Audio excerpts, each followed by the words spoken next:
Hey everybody, what is going on? I hope you guys are all doing well, and welcome to another tutorial video. In this video, I'll be explaining to you guys how you can remove a WordPress site from cPanel, so let's get right into it.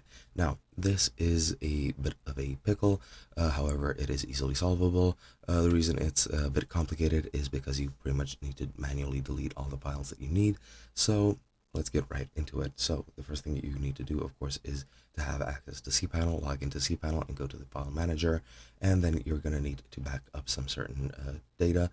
You can back up the entire server or the entire cPanel if you want to.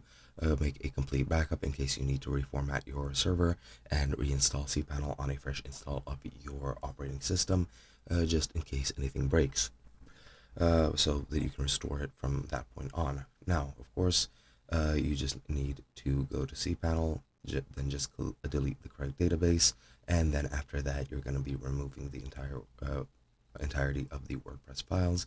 So to actually remove it, you of course need to log in to your cPanel, and then you're going to need to go into your file manager and locate the public HTML and then expand it. Then what you're going to find there, you're going to need to go over into wp-config.php, which you're going to click on edit to go ahead and find the database username. You just type in and search MySQL database username, and you should find this here, a definition where this is the username which you want to back up.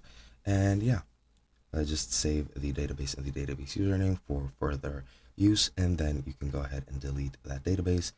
Go over into cPanel, go into databases, MySQL databases, locate the database, click delete, and then confirm the deletion. Of course, back it up before you delete it.